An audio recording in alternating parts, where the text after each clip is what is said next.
Hello everyone. तो आज Sunday है।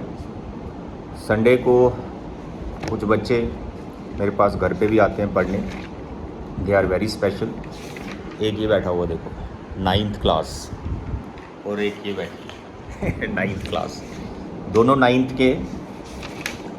तो 9th वालों के लिए CBSE ने कल एक सर्कुलर अपनी वेबसाइट पे अपलोड किया है, and this also for class 10th, 9th and 10th के लिए, जिसमें R1, R2 and R3 3 languages का जो 6 क्लास में इम्प्लीमेंटेशन हुआ था, सेम चीज़ 9th और 10th के लिए भी अभी कंपलसरी हो गया फॉर दिस सेशन 2026-27।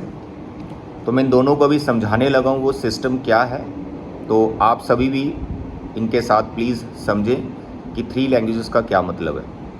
हाँ जी बेटा, अभी आप कितनी लैंग्वेजेस पढ़ रहे हो? इंग्लिश एंड हिंदी, 2 लैंग्वेज पढ़ रहे हो। उसमें से इंडियन लैंग्वेज कौन सी है? Native Indian language Hindi. आपका भी सेम है। अब आपको एक नेटिव इंडियन लैंग्वेज और पढ़नी है। जैसे हिंदी पढ़ रहे हो ना, हिंदी के साथ एक लैंग्वेज और पढ़नी है, 1 मोर लैंग्वेज, जैसे कि संस्कृत, बंगाली, तमिल, मलयालम, उर्दू। तो एक लैंग्वेज आपके लिए और आ गई है। आप 9th वालों के लिए भी है और 10th वालों के लिए भी। इस सेशन 1 जुलाई से स्टार्ट हो जाएगा after summer break. Study material भी आ जाएगा। डिसाइड आपको करना है, जहाँ स्कूल डिसीजन लेगा कि आपको कौन सी लैंग्वेज दी जाएगी। तो आई होप आप समझ गए होंगे कि अगर आप ऑलरेडी एक नेटिव हिंदी इंडियन लैंग्वेज पढ़ रहे हो जैसे हिंदी, तो उसके साथ एक और आपको लेनी है। ठीक है, संस्कृत, हिंदी, उर्दू, ये। तो इंग्लिश का थोड़ा बच्चों को कन्फ्यूज़न हो रहा है कि सर इंग्लिश क्या नेटिव इंडियन लैंग्वेज में आएगा? नो, इंग्लिश नहीं आएगा। राइट। तो एक हिंदी हो गया, एक और हो गया, 2 हो गया, और एक इंग्लिश, तो 3 लैंग्वेज ऐसे कवर हो जाएंगी। तो इन शॉर्ट अगर अभी आप 2 लैंग्वेज पढ़ रहे हो तो एक और आपको लेनी है, वो नेटिव इंडियन लैंग्वेज होनी चाहिए। क्लियर हो गया? फिर कुछ बच्चे स्कूल में जैसे एक ऑप्शनल लैंग्वेज भी होती है, लाइक फॉरेन लैंग्वेज, जैसे जर्मन, फ्रेंच, कुछ ऐसा भी बच्चे ऑप्ट करते हैं, तो उसको एज ए 4th लैंग्वेज माना जाएगा।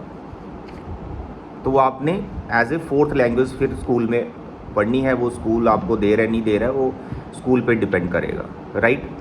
3 लैंग्वेज कंपलसरी हो गई, इंग्लिश, हिंदी एंड 1 मोर।